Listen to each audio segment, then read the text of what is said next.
नमस्कार दर्शकों, मैं हूं बरखा सिंह और आज आपको लेकर आई हूं कमोली ग्राम सभा में, जहां के प्रधान प्रतिनिधि हमारे साथ अभय कुमार जी हैं। अभय जी, आपका हमारे चैनल में स्वागत है। बहुत बहुत धन्यवाद जी। अभय जी, बताइएगा कि आपका ये जो कार्यकाल है वो कैसा चल रहा है? ठीक चल रहा है। ठीक चल रहा है। इसका अनुभव कैसा रहा आपका? क्योंकि पहला कार्यकाल है तो अनुभव ठीक है। अनुभव ठीक है। कार्य करने में तो कैसी कैसी समस्याएं आई और उनका समाधान आपने कैसे किया है? अब जैसे समस्याएं आई, पहले से कोई इंटरलॉकिंग वगैरह हमारे गांव में नहीं था, कुछ भी नहीं था। जी जी। इसके बाद जब हम प्रधान चुनकर आए तो हमने इंटरलॉकिंग लगवाई। बीच में समस्याएं आई कि कुछ लोग कब्जा किए थे। अच्छा, अतिक्रमण का भी मामला था आपके गांव में? जी जी। तो उनको समझा बुझाकर हटवाया, कोई विवाद नहीं हुआ। अच्छा। लेकिन लोग मान गए और अच्छे से समाधान हो गया। जी। तो मतलब गांव में जो भी दिक्कतें आती थी उनका आप बहुत सुचारू रूप से उसका निवारण निकाल ही लेते थे। जी जी जी। और हम जानना चाहते हैं भाई जी कि आपके पास शौचालय कितने हैं? शौचालय हमारे यहाँ लगभग 200-300 शौचालय पूर्व प्रधान ने बनवा दिया। अच्छा। लेकिन इस समय लगभग 50 शौचालय आपके कार्यकाल के? जी। और आवास आपके कार्यकाल के? लगभग 80 से 90 आवास। अच्छा। और चिकित्सा के क्षेत्र में स्वास्थ्य के लिए कोई यहाँ पर अस्पताल या कुछ ऐसे एक छोटा अस्पताल है जिसमें एनएम बैठती है। अच्छा, ना बैठती है। और चिकित्सा आती है, एनएम बैठती है, जिसकी जो जरूरत होती है वहाँ जाते हैं। अच्छा। आपका जो गांव है वो ODF प्लस हो गया?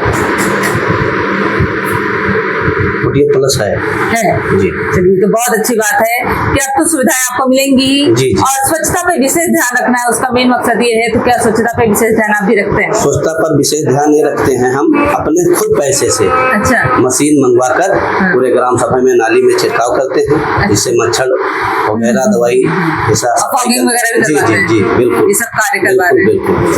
बारात घर की व्यवस्था है आपके गाँव में? हमारे यहाँ सबसे कठिन व्यवस्था यही है जो बारात घर नहीं, पूरी पंचायत में गरीब घर की कन्याओं को दिक्कत जी जी होता होगा। बहुत बहुत बड़ी समस्या। तो इसके लिए कोई आपने कहीं पर गए, कोई शिकायत की है ब्लॉक वगैरह में? ब्लॉक में भी दिए, जिला पर भी दिए। अच्छा। कोई सुनवाई नहीं। कोई सुनवाई नहीं, कोई आश्वासन नहीं? जी जी। और सांसद विधायक कोई सपोर्ट? उन्होंने लोगों से भी कहे, मंत्री जी से कहे तो आश्वासन मिला है कि ठीक है। सांसद जी से भी कहे, उन्होंने भी कहा ठीक है। ठीक कहा दिया है, पर ठीक होगा या नहीं ये भी देखने वाली बात है जी। क्योंकि बारात बहुत ही जरूरी भी है, बहुत जरूरी। और कन्याओं के लिए जिससे थोड़ा रहता है तो सुविधा हो जाता है, क्योंकि सब कुछ जा नहीं सकता बाहर शादी करने जी। और प्राइवेट कोई जगह होती है तो बहुत महंगी हो जाती है। तो सब शायद गरीब लोग तो उसे सोच भी नहीं सकते हैं। जी जी। और हम जान चाहते हैं यहाँ पर क्या कब्रिस्तान वगैरह की व्यवस्था, अगर गाँव में मुस्लिम है, और शमशान घाट की व्यवस्था, ऐसा कुछ है? शमशान घाट के लिए बहुत बड़ी दिक्कत है। मुस्लिम के लिए बहुत बड़ी दिक्कत, उनके लिए हमारे गांव में कहीं कुछ नहीं। मुस्लिम है और मुस्लिम हैं, इस तरह की समस्या है कि मुस्लिम बेचारे जो अपने घर में जमीन लिए हुए हैं, बगल है हमारे गनी चच्चा, वो बेचारे अपने यहाँ जो कोई खत्म हो जाता है तो वो अपनी जमीन में अपने घर के सामने वहीं पर बेचारे उनको दफन करते हैं, उसके बाद वहीं रहते हैं।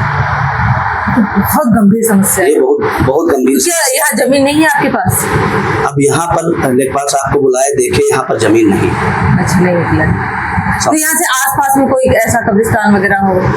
वहाँ पर नरगौरा में है, लेकिन उसमें जल भराव हो जाता है तालाब के किनारे। अच्छा, बरसात में तब तो कोई नहीं जा सकता। तो बहुत गंभीर समस्या है, क्योंकि वहाँ पर फिर रहना, और मतलब जाहिर सी बात है दैनिक जीवन में भी इसको सोच के ही लग जाता है कि किसी को दफन किया गया, वहीं पे रह रहे हैं।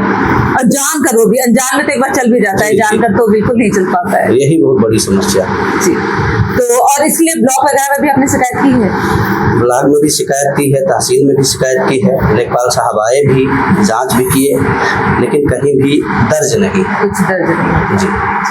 तो अब आप लोग का चुनाव फिर से आने वाला है प्रधानी का, तो इस बार कैसे क्या क्या मुद्दे लेकर आ रहे हैं आप? अब विकास किए हैं, विकास का मुद्दा है हमारा। लोगों की सेवा करते हैं, गरीब कन्याओं के विवाह में जो हो सकता है मदद करते हैं, योगदान भी करते हैं, पुण्य के कार्य भी कर रहे हैं। तो अपनी जनता से भी कुछ कहना चाहते हैं? अब जनता से कहना चाहते हैं भाई, जो आने वाला समय है, अगर आपकी जो कार्य किए हैं, हाँ, आपने जो कार्य किए, अगर जो है आपको अच्छा लगे तो विकास कार्य किए हैं, अगर ऊपर खरे उतरे तो फिर आगे समय है, फिर जनता निर्णय लेगी। जी, बहुत बहुत शुक्रिया हमें समय देने के लिए। जी जी, बहुत बहुत धन्यवाद। ये थे अभय जी, जो कि प्रतिनिधि के तौर पे कार्य कर रहे हैं और उन्होंने काफी अच्छे कार्य किए हैं अपने गांव में और कब्रिस्तान चाह रहे हैं, क्योंकि जो मुस्लिम है समुदाय के लोग हैं उनको बहुत दिक्कतें आ रही हैं। उनको कब्रिस्तान न होने के कारण वो अपने घर के बाहर ही अपने जो परिजन है जो खत्म हो जा रहे हैं उनको वहीं पर ही समाधि बना रहे हैं। एक तरीके से बहुत ही सोचकर ही दिल दह जाने वाली बात है कि उनके पास व्यवस्था नहीं है। अब उन पर फिर भी प्रधान जी जो है वो शुक्ला है, अगर वो कोशिश कर रहे हैं कि उनके लिए एक व्यवस्था हो जाए, वो ब्लॉक वगैरह में भी जा रहे हैं। पर देखना तो ये कि आने वाले समय में क्या सरकार इनकी सुनवाई करती है और इनके लिए कोई जगह उपलब्ध करवा पाती है। ऐसे न्यूज के लिए बने रहिए आई न्यूज के साथ, मैं बता